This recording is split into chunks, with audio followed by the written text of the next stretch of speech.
Assalamualaikum warahmatullahi wabarakatuh.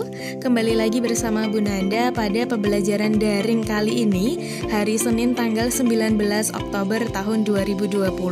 Bagaimana kabar anak-anak semuanya? Semoga Allah berikan kesehatan, keceriaan, dan rasa semangat yang tidak pernah pupus dalam mempelajari pembelajaran secara daring.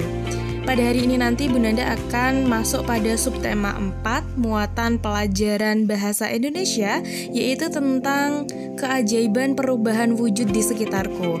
Dan dalam video ini nanti Bu Nanda akan menjelaskan bagaimana proses terjadinya global warming dan juga bagaimana proses pembuatan garam yang dilakukan oleh para petani garam. Silahkan anak-anak simak baik-baik ya. Apakah anak-anak sudah siap untuk mengikuti pembelajaran pada hari ini? Jangan lupa awali belajar kalian dengan membaca doa sebelum belajar terlebih dahulu, supaya Allah memberikan kemudahan serta kelancaran dan juga pemahaman kepada anak-anak semuanya. Hari ini anak-anak akan belajar tentang keajaiban perubahan wujud di sekitarku, yaitu masuk pada tema 3, subtema 4, dan juga muatan pelajaran bahasa Indonesia. Simak baik-baik ya. Garam membuat masakan menjadi lezat. Makanan yang tidak diberi garam akan terasa hambar. Perubahan wujud apa saja ya yang terjadi pada pembuatan garam?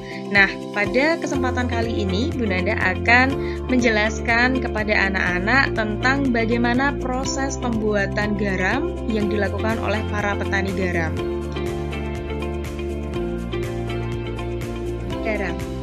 Garam dihasilkan dari air laut. Di pinggir pantai, petani pantai membuat ladang garam. Ladang garam itu berbentuk tambak-tambak untuk menampung air laut.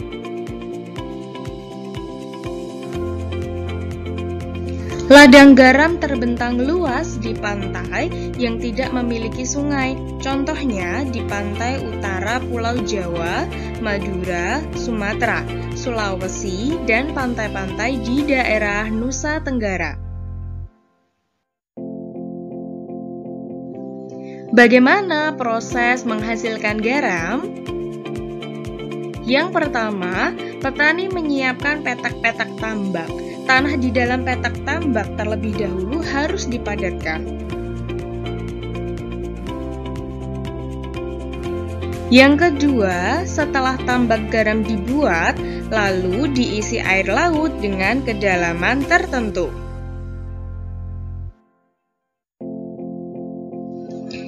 Yang ketiga, air laut yang terkena sinar matahari akan menguap dan meninggalkan kristal-kristal garam di dalam tambak.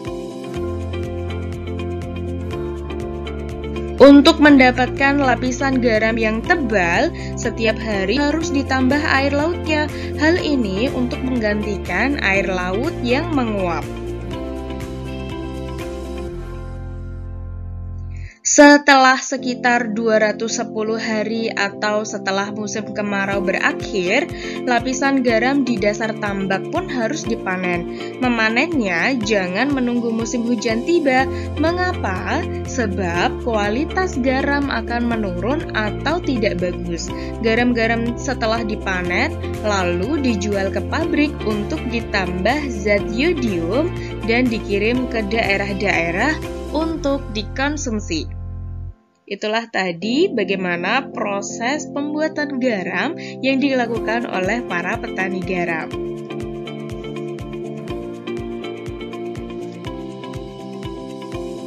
Dan yang selanjutnya, Bu Nanda akan menjelaskan kepada anak-anak tentang pemanasan global. Apa yang dimaksud dengan pemanasan global tersebut? Yuk simak baik-baik ya. Pemanasan global disebut juga global warming. Fenomena ini terjadi karena perubahan iklim drastis yang diakibatkan kenaikan suhu rata-rata pada atmosfer, laut, dan daratan bumi. Lalu, bagaimana penyebabnya? Kenapa bisa terjadi global warming? 1. Penggunaan bahan bakar minyak. Pemanasan global terjadi karena polusi udara yang tinggi. Jumlah kendaraan bermotor setiap tahun semakin bertambah, asapnya mengandung karbon dioksida. Semakin banyak jumlah manusia menggunakan kendaraan bermotor, maka jumlah karbon dioksida yang ada di udara pun semakin banyak. Dan penyebab global warming yang selanjutnya adalah penebangan hutan secara liar. Pohon bisa menyerap karbon dioksida dan mengolahnya menjadi oksigen untuk dilepaskan ke udara. Jika area hijau di bumi ini semakin berkurang, akibatnya bumi kita semakin panas dan perubahan iklim global akan semakin sulit dicegah. Dan yang ketiga adalah meningkatnya populasi manusia, meningkatnya jumlah manusia. Peningkatan populasi manusia tanpa perubahan perilaku untuk melindungi lingkungan bisa menjadi sumber kerusakan lingkungan. Akan semakin banyak hutan yang ditebang untuk dijadikan perumahan dan akan dibutuhkan semakin banyak bahan bakar untuk menghidupkan pembangkit listrik. Yang keempat, pertanian dan peternakan. Bertambahnya populasi manusia membuat kebutuhan pangan semakin meningkat. Hewan ternak seperti sapi dan domba memproduksi gas metane yang juga merupakan salah satu jenis gas rumah kaca. Jadi, semakin banyak hewan ternak produksi gas rumah kaca juga semakin tinggi. Dan yang kelima adalah peningkatan polusi industri dan menumpuknya sampah. Polusi yang dihasilkan dari asap pabrik dan sisa-sisa pengolahan bahan baku pabrik mengandung berbagai gas rumah kaca yang bisa membuat pemanasan global semakin terasa efeknya. Sampah-sampah yang menumpuk di pembuangan akhir memproduksi karbon dioksida dan metane. Keduanya adalah gas yang mengandung atau gas yang berisi di rumah kaca tersebut. Lalu apa dampaknya akibat pemanasan global bagi bumi kita? Banyak sekali ya dampaknya, apalagi terhadap kehidupan manusia.